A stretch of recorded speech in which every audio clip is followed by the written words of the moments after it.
todos y a todas. Hoy vamos a comenzar con una clase de introducción al derecho del trabajo.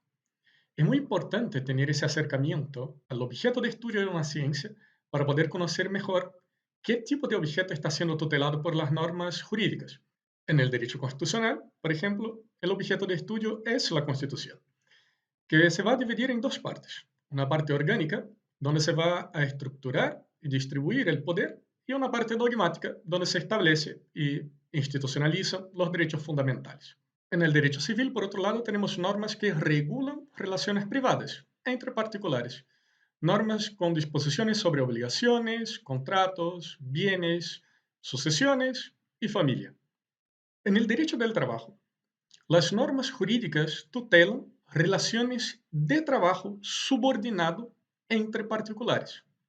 Entonces, el objeto de estudio del derecho del trabajo es el trabajo humano. Hoy por hoy tenemos la comprensión de que el trabajo nos dignifica. Luchamos por mejores condiciones de trabajo y deseamos que haya más derechos y mayor protección a nuestros derechos laborales. Incluso si buscamos un poco más allá de esta idea generalizada que la sociedad tiene sobre el trabajo, podemos ver el propio concepto de trabajo decente en la Organización Internacional del Trabajo, que nos muestra qué características el trabajo debiera tener para que fuera considerado un trabajo decente. Pero no nos adelantemos, porque la pregunta primordial en esta parte de la materia es, ¿será que eso siempre ha sido así? Para comprender la concepción actual del trabajo humano, es importante un análisis de la historia, para recordar que los derechos existentes no se originan en ningún tipo de regalo, sino que por el contrario, son fruto de luchas incesantes de los trabajadores. Junto a nuestra trabajadora, vamos a hacer un viaje por el tiempo y conocer cómo el trabajo humano evolucionó y cómo cada sociedad lo comprendía. Para entender el trabajo y su evolución, necesitamos conocer su etimología, es decir, el origen o procedencia de esta palabra, que explica su significado y su forma. Sabemos que la etimología de la palabra trabajo viene del verbo en latín tripaliare, que significa castigar con el tripalio. El tripalio era este instrumento que pueden ver en la diapositiva de 3 palos donde se ataban los esclavos para castigarlos. Y al parecer, esta realmente ha sido la primera acepción de la palabra trabajo en la historia. ¿Saben ustedes cuál fue el primer libro o el primer documento histórico que hace referencia a la palabra trabajo? Para aquellos que hablaron la Biblia, esta respuesta está correcta. En Génesis 3, versículos 17 y 18 y 23, Dios se comunica con Adán para decir, por cuanto obedeciste a la voz de tu mujer y comiste del árbol que te prohibí, maldita será la tierra por tu causa. Con dolor comerás de ella todos los días de tu vida. Espinos y cardos te producirás, y comerás plantas del campo. Y fíjense en el 23. Y fue así como Dios lo expulsó del jardín del Edén para que trabajara la tierra de la que había sido formado. Entonces, en este momento, por haber comido del árbol de la sabiduría, prohibida por Dios en el Edén, Adán fue castigado a trabajar todos los días de su vida para poder sostenerse en una tierra que estaba maldita. Entonces, aquí tenemos la primera acepción de la palabra trabajo, el trabajo visto como castigo. Obviamente aquí, sin el afán de querer entrar en temas religiosos, lo que hace la Biblia es una simbología sobre la creación del hombre y de la tierra. Y para seguir comprendiendo el trabajo como nuestro objeto de estudio, vamos a tener que seguir viaje con nuestra trabajadora. Y ahora vamos al primer periodo histórico en que se hace referencia al trabajo. Y estamos hablando del trabajo esclavo. Estamos hablando de la esclavitud. Este periodo que va desde que conocemos la intervención escrita, o sea, en 4000 a.C., hasta la caída del Imperio Romano en 476 después de Cristo, e inicio de la Edad Media en el siglo V después de Cristo, es un periodo en que el trabajo representaba castigo, sumisión, en el cual los trabajadores eran los pueblos vencidos en batalla. El esclavo aquí era visto como una cosa, no era sujeto de derechos, sino que era objeto de una relación jurídica, si así podríamos hacer una comparación con los días de hoy. Y esta condición de esclavo era una condición que era transmitida a su hijo y al hijo del hijo y así por todas las generaciones. El trabajo no era digno para el hombre. Sin embargo, todas las sociedades veían la esclavitud como justa y necesaria para el crecimiento de los pueblos. Los esclavos no tenían derechos ni libertades. Estaban obligados a trabajar sin ningún tipo de garantía, sin ningún tipo de salario. O sea, era bastante diferente de lo que conocemos por trabajo en los días de hoy. En Grecia, por ejemplo, los pensadores creían que trabajar era indigno. Basta ver, por ejemplo, que Platón y Aristóteles se referían al trabajo como la fatiga del cuerpo, esclavitud del espíritu en la búsqueda de la ganancia, sujeción de un individuo en un estado de dependencia ante otro, lo que obviamente lo iba a privar de tiempo para dedicarse a la ciudad y a la amistad. Platón y Aristóteles justificaban la necesidad de esclavos como instrumentos vivos, que junto con instrumentos inanimados eran necesarios para proporcionar a las almas bien nacidas, o sea, el grupo privilegiado de las castas griegas, la recreación de una vida contemplativa consagrada a la teoría. Un paréntesis que debemos hacer aquí y hacer una referencia justa es al Código de Hammurabi del siglo XIX a.C. Era un código vanguardista para su época, porque si estamos hablando de una época donde el trabajo era eminentemente esclavo, este código que fue adoptado en Babilonia dispuso sobre condiciones de trabajo libre, incluso con un sueldo, y ya visualizaba una forma de arrendamiento de trabajo. Pero obviamente esta no era la regla en toda la sociedad. Y a mí, como me gusta mucho el cine, siempre hago indicación de películas que pueden ayudar a visualizar cómo funcionaba la sociedad en una época específica.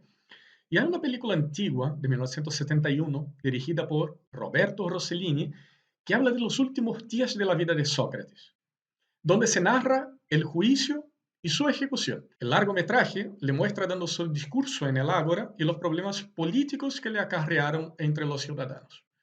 El segundo periodo del trabajo que vamos a hacer referencia es el periodo de arrendamiento de esclavos, que incluso algunos autores dicen que tenemos aquí los antecedentes de lo que hoy conocemos como el contrato de trabajo. Este periodo se dio en los siglos XXI a.C. a XIX a.C., principalmente por las disposiciones romanas. En Roma antigua existía una institución jurídica llamada locatio, que era el arrendamiento de esclavos. Y la locatio se dividía en tres tipos: la locatio rei, arrendamiento de una cosa mediante el pago; la locatio operis, que se asemeja al que hoy nosotros tenemos como el contrato de arrendamiento de obra, que se rige por la ley civil chilena; y la locatio operarum.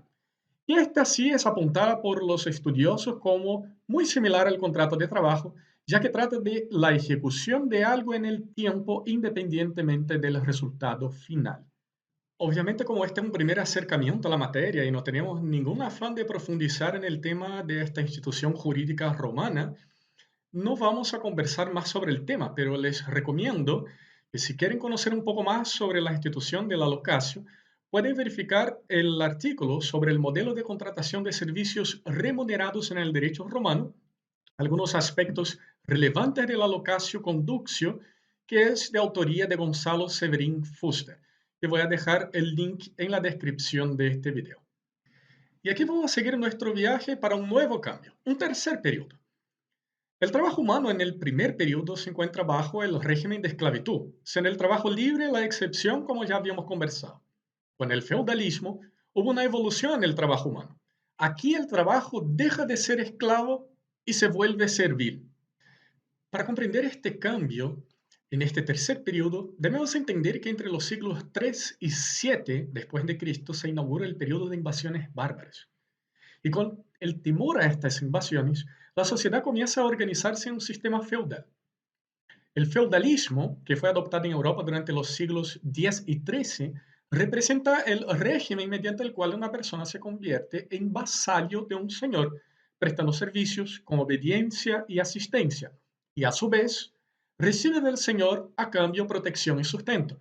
Entonces ya no hay una explotación del hombre sobre el hombre mismo.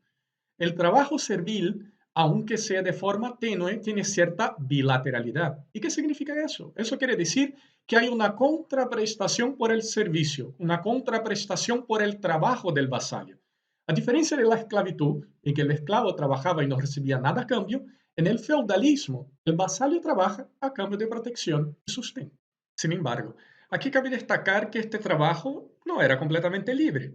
El señor feudal podría incluso castigar corporalmente a su vasallo si no cumpliera con sus determinaciones. En el feudalismo, al principio, el siervo es visto como una cosa, tal cual en la esclavitud. Sin embargo, a principios de la Edad Media, el siervo o vasallo fue reconocido como una persona jurídica y la servidumbre comenzó a ser representada por lazos de dependencia personal entre el vasallo y el señor feudal. ¿Y qué películas podemos indicar para que se pueda visualizar un poco de cómo era esta sociedad medieval? Principalmente la película que me gusta mucho, que es de 1986, que se llama El nombre de la rosa, con Sean Connery y Christian Slater, que es dirigida por Jean-Jacques Annaud. Pero también la película Robin Hood, El príncipe de los ladrones, con Kevin Costner, no otras versiones de Robin Hood que existe, y también la película Juana de Arco. Principalmente con la película El nombre de la rosa, ustedes van a poder tener una excelente fotografía social de cómo estaba estructurada las ciudades en la Edad Media.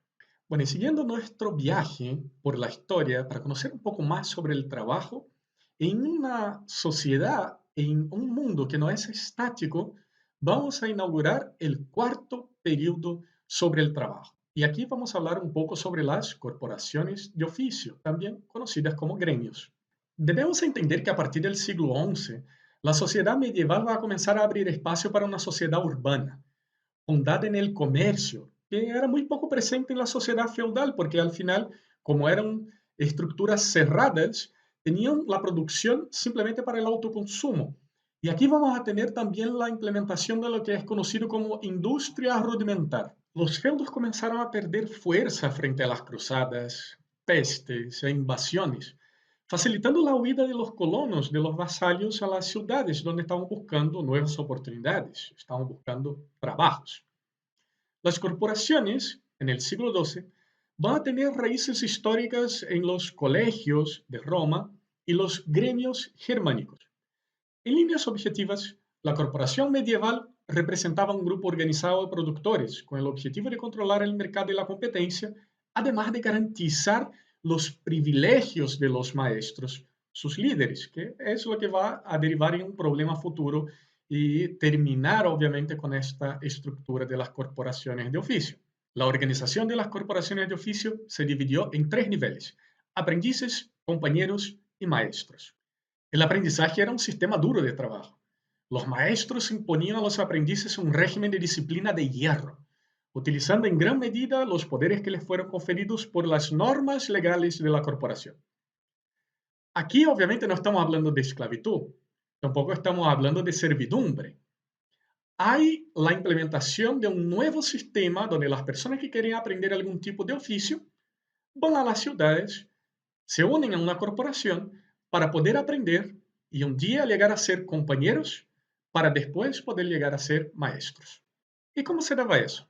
Bueno, después de incorporar a un gremio y pasar por el difícil proceso de aprendizaje, los aprendices ascendían al rango de compañeros, que eran hombres de oficio entrenados, pero que no podían ascender al grado de maestro debido a la presión ejercida por ellos mismos, por los maestros, y deseaban que esta condición les perteneciera solamente a ellos y también a su línea sucesoria. Querían con eso evitar la competencia y por otro lado asegurar la transmisión de privilegios de maestro a sus hijos o sucesores. En esta época el trabajo era muy difícil. Podría llegar a una jornada de 18 horas al día, con un promedio entre 12 y 14 horas al día. Aparte de eso, como habíamos mencionado, el tema del monopolio dejaba a los compañeros muy insatisfechos, porque jamás lograban alcanzar el rango de maestro. Con eso, surgieron las llamadas compañonages en el siglo XVI, donde los compañeros se unieron en defensa de sus intereses contra los maestros. Y aquí se inicia la decadencia de las corporaciones de oficio, que va a recibir el golpe final con el surgimiento de la concepción liberal que va a rechazar el monopolio de las corporaciones de oficio y con la ley Le Chapelier, que extinguió las corporaciones de una vez por todas. Aquí, obviamente, la burguesía quería surgir y su interés en el crecimiento económico no podría ser frenado por la existencia de corporaciones que generaban un monopolio. Y aquí vamos siguiendo viaje con nuestra trabajadora. Y vamos a llegar al quinto periodo del trabajo, el periodo de la primera revolución industrial. A partir del siglo XVIII, con la explotación de actividades industriales, surge el capitalismo industrial. El capitalismo ya era la tendencia en el final del periodo anterior, que habíamos explicado. La expresión revolución industrial debemos comprenderla como el conjunto de transformaciones técnicas, sociales y económicas que surgieron con la sociedad industrial en los siglos XVIII y XIX, partiendo en Inglaterra para después extenderse a Europa y Estados Unidos. En Inglaterra se inició esta revolución porque ella disponía de abundantes reservas de carbón fácilmente accesibles. El carbón era el elemento necesario para alimentar la máquina a vapor desarrollada por James Watt, que inició su fabricación en 1772. Además, por diversas razones, el costo del dinero y por tanto la posibilidad de invertir en tecnología era también bastante asequible en Inglaterra.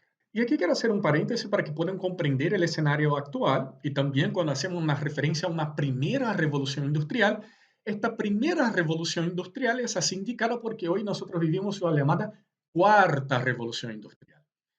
La primera revolución, como acabamos de explicar, que se dio en los siglos XVIII y XIX, pero vamos a tener una segunda revolución industrial a fines del siglo XIX e inicio del siglo XX, con la sustitución del carbón y del hierro por acero, petróleo y energía eléctrica. La tercera revolución industrial se va a iniciar en 1960. Es la llamada revolución digital o del ordenador, y va a tener la implementación de la informática personal en las décadas de 70 y 80 y también la masificación y uso de la Internet por la década de 1990. Aquí hay un cambio en la característica de la economía, donde vamos a migrar de la producción de productos para el sector terciario, o sea, la producción de servicios. Y la cuarta revolución industrial, que es la revolución que nos encontramos ahora, se inicia en inicios del siglo XXI. Es una revolución multifacética, con manifestaciones físicas, como por ejemplo vehículos autónomos, impresión 3D, robótica avanzada, nuevos materiales, hasta las manifestaciones digitales, la conocida Internet de las Cosas, incluso manifestaciones biológicas, cambio y manipulación en genética, por ejemplo, y nanotecnología. Hablar de la primera revolución industrial es hablar de un escenario un poco caótico. Para comenzar, las jornadas de trabajo eran agotadoras. Eran de más de 16 horas de trabajo al día. Habían además innúmeros accidentes del trabajo. Jamás vamos a tener noción de cuántas personas fueron mutiladas y cuántas personas murieron en esta época por accidentes del trabajo, porque las máquinas eran enormes y con engranajes enormes, mecanismos muy peligrosos, porque no estaban pensados en una lógica de salud y seguridad del trabajo que nosotros tenemos modernamente. Entonces, simplemente las máquinas eran fabricadas sin que los ingenieros pensaran en la protección de los operarios de estas máquinas. Esta situación ha generado una serie de problemas sociales. Imagínense, por ejemplo, los menores de edad que quedaban huérfanos porque sus padres morían en fábricas y terminaban intercambiando trabajo por comida. Había además una explotación sin fin de la mano de obra de mujeres y niños, porque era considerada una mano de obra más barata que los hombres y además los empresarios consideraban que también era una mano de obra más pacífica y no iban a reivindicar muchos derechos o mejores condiciones de trabajo y de sus sueldos. La característica de las ciudades eran ciudades hacinadas, donde la gente tenía que aglomerarse para vivir cercano a las fábricas. Muchas familias terminaban dividiendo en la misma habitación con otras familias, generando este ambiente de hacinamiento e insalubridad. Los sueldos eran demasiado bajos porque no existían leyes de sueldos mínimos y eso generaba demasiada pobreza. La gente con suerte tenía dinero suficiente para comprar comida y arrendar una pieza dividida con otras familias por precios absurdos. Las enfermedades por falta de infraestructura de las ciudades y de saneamiento también generó la muerte de muchos y muchas trabajadores. Y para que ustedes puedan tener una fotografía social de cómo funcionaban las ciudades en la primera revolución industrial y cómo estaba estructurada la propia sociedad, yo quiero indicar dos películas donde perfectamente pueden tener esta sensación. La primera de ellas, y la mejor, en mi juicio, es la película belga que se llama Dance. Esta película de 1992 cuenta la historia del padre Dance, que es un sacerdote que siempre trae problemas a sus obispos por su ideología. Y volviendo a su ciudad natal, él descubre las duras condiciones laborales de los obreros, hombres, mujeres y niños de las empresas textiles. Es una película fenomenal donde incluso va a ser una introducción a lo que es la cuestión social. Recomiendo muchísimo que puedan verla. Y en segundo momento, y obviamente con una característica más caricatural, tenemos la famosa película de Charlie Chaplin que se llama Tiempos Modernos. Y ahí pueden ver también cómo un trabajador pasa su día a día en estas industrias antiguas y cómo el trabajo repetitivo les afecta demasiado, con largas jornadas y como si el trabajador fuera simplemente una máquina en el gran engranaje del capital. En este mismo periodo de la revolución industrial, los grandes conflictos entre la clase trabajadora y los empresarios van a comenzar a surgir, porque la insatisfacción va a ser general sobre las condiciones de trabajo, la sobreexplotación del capital humano y obviamente eso siendo completamente incompatible con toda la ganancia que se estaba generando para los dueños del capital. Y en este periodo vamos a tener el papel fundamental también de la doctrina social cristiana. Los conflictos obreros eran muy violentos en esa época y obviamente ellos iban a comenzar a agruparse para poder tener mayor fuerza de negociación junto a sus empleadores. Y en este sentido me gusta mucho una frase de dos profesores brasileños, Orlando Gomes y Elson Gottschalk, y dice que individuos puestos en condiciones de vida semejantes tienden siempre a asociarse y con mayor fuerza atractiva si sus condiciones de existencia son precarias. Para mediar el conflicto violento entre obreros y empleadores, la doctrina social cristiana va a tener un papel muy importante. Y antes de estudiarlo, yo quiero hacer una alerta. Acompañando aquí al profesor Dr. Jair Aparecido Cardoso de la Universidad de São Paulo, no queremos hacer ningún tipo de evidencia al autor de las encíclicas que tanto influenciaron la construcción del derecho del trabajo, sino que adoptar estos documentos desde su referencial histórico, independiente de las convicciones religiosas o ideológicas. Las encíclicas papales siempre son apuntadas como importantes documentos históricos en el manejo de la cuestión social y la construcción del derecho del trabajo. Una encíclica papal es una carta del Papa a todos los obispos del mundo para dar orientaciones para la acción de los católicos. Los textos señalan la preocupación en socorrer la clase operaria con el objetivo de instruir esa clase de conciencia de sus propios valores y por la necesidad del espíritu de solidaridad de este tejido social, para evitar la corrupción de las costumbres frente a la apatía del Estado sobre el trabajo. Debemos tener conciencia aquí que en esta época de la primera revolución industrial, tampoco existían medios de comunicación como los de hoy. No habían redes sociales, no habían diarios, no habían revistas, no había forma de comunicarse masivamente. Entonces la iglesia tuvo un papel importante en la transmisión del mensaje entre empleadores, trabajadores, sociedad y Estado, buscando un justo equilibrio en esta relación, destacando también la necesidad mutua de ambas partes que deberían coexistir y ayudarse en la construcción de una sociedad mejor. La doctrina social cristiana, aquí haciendo frente a lo que era pregonado por Marx, destaca la necesidad de cooperación entre capital y trabajo, y no la destrucción del capital. La doctrina social cristiana va a señalar la necesidad mutua en que empleadores y trabajadores deberían actuar con el afán de construir una sociedad mejor. Hay muchas encíclicas papales que podríamos hacer alusión aquí, pero me voy a referir a tres documentos principales. Uno de ellos de 1891, conocida como Rerum Novarum, o Cosas Nuevas, que fue escrita por el Papa León XIII. El principal contenido que podemos extraer y que nos interesa mucho para el estudio del trabajo y la construcción del derecho del trabajo es que debería haber respeto mutuo, la preservación de la dignidad y la contención de los abusos en la explotación del trabajo con finalidad de ganancia extrema. Luego viene una encíclica denominada Quadragésimo Anno de 1931 que fue escrita por el Papa Pío XI y el nombre quiere exactamente decir 40 años, que se celebraban 40 años de que fue escrita la Rerum Novarum. Pío XI va a escribir contra los errores del socialismo y de la doctrina funesta del liberalismo. Va a denunciar la necesidad de una visión social de la propiedad y también va a proponer una aproximación de las clases. En 1937, algunos años después, el propio Pío XI va a escribir Divini Redemptoris, que va a confirmar el apoyo mutuo que debe existir entre el capital y el trabajo como forma de justicia, que va a decir que debemos tener una búsqueda de armonía entre el Estado para la justa distribución de los bienes y la valorización de los trabajadores en el esfuerzo mutuo con el capital en su función socioeconómica. Y con miras a entender el surgimiento del derecho del trabajo, que va a pasar a legislar, a establecer un paradigma normativo de protección de las relaciones de trabajo subordinado, tenemos que hablar del gran hito de surgimiento del derecho del trabajo, que es el Tratado de Versalles de 1919.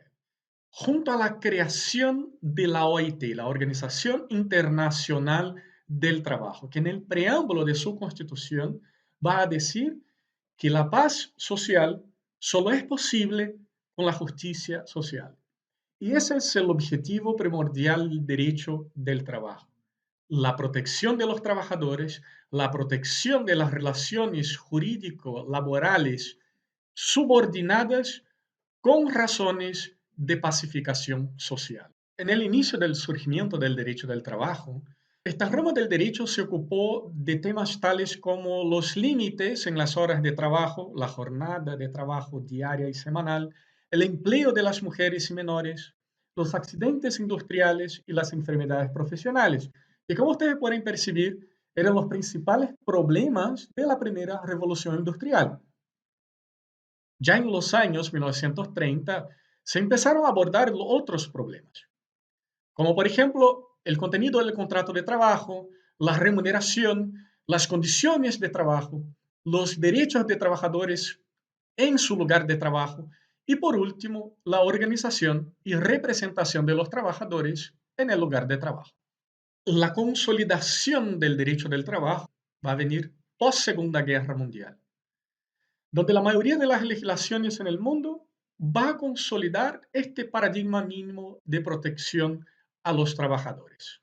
Y claro, sin el afán de querer ir más allá y estar saliendo de este primer acercamiento a nuestro objeto de estudio, el trabajo, y la rama del derecho que hace una tutela jurídica a este objeto de estudio en las relaciones entre particulares para prestación de trabajo subordinado a cambio de una justa retribución, tenemos que decir que el trabajo es un objeto de estudio en constante evolución.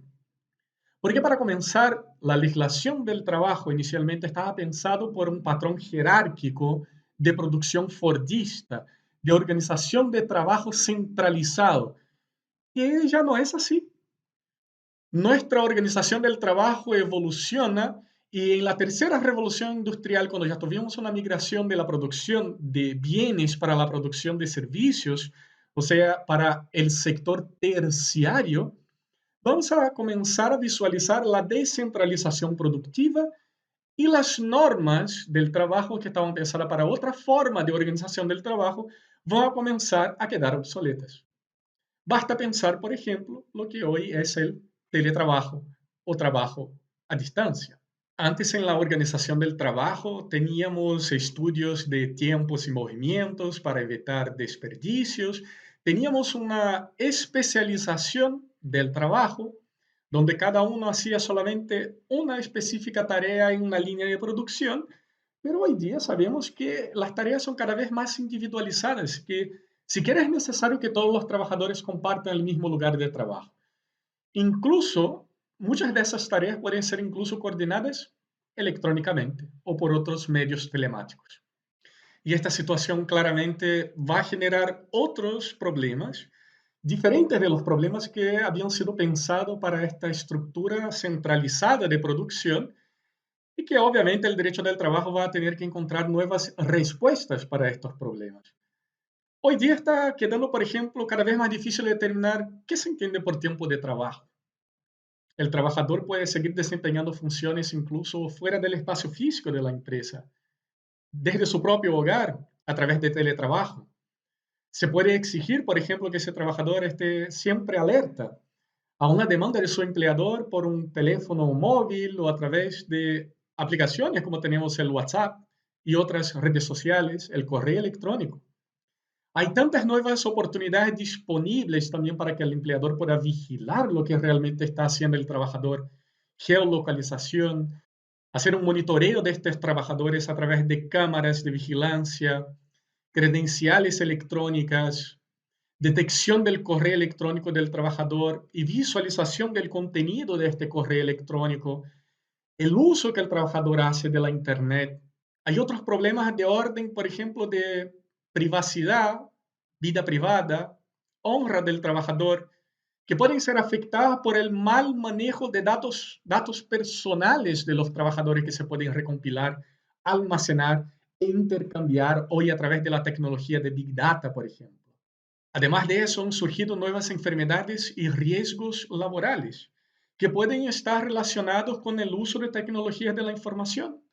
El tecnoestrés, el síndrome del túnel carpiano, para las personas que pasan todo el día digitando en su celular, en chat, daños auditivos que pueden ser por el uso excesivo de audífonos, daños a la visión por las pantallas iluminadas, la nomofobia, por ejemplo, que sería el sentimiento de ansiedad, de inseguridad y hasta de angustia cuando una persona se queda sin su celular.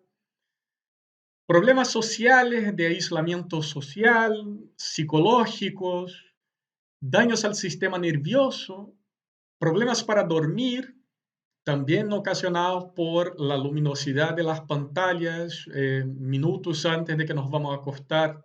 La recomendación siempre que nos quedemos por lo menos 2 horas lejos de una pantalla de celular o tablet o computador antes de dormir. Entonces tenemos una serie de desafíos, de nuevas enfermedades que solucionar para que el derecho del trabajo pueda proteger estas nuevas necesidades de la organización del trabajo con una normativa actualizada y moderna que sea compatible con la realidad social. Además de todo eso, van a seguir surgiendo nuevas formas de trabajar, como son, por ejemplo, los trabajos por plataformas digitales. Como nosotros sabemos, personas que trabajan en Globo, Pedidos Ya, Uber Eats, en el propio Uber como choferes, y obviamente el análisis de estas nuevas formas de trabajar con el uso de la tecnología de la información en la gig economy escapa del objetivo que tenemos en esta clase introductoria. Así que cualquier duda me pongo a disposición para que podamos conversar un poco sobre el trabajo, su evolución y el derecho del trabajo como rama del derecho que tutela estas relaciones entre privados. En la descripción del video no se olviden que está toda la bibliografía utilizada para poder hacer esta clase y también algunas otras sugerencias de lectura, algunos artículos científicos que pueden sumar mucho más en la discusión de la evolución del trabajo y el surgimiento del derecho del trabajo. Espero que haya sido de provecho y que mucha cosa haya quedado en esta sencilla clase que estamos disponibilizando para ustedes.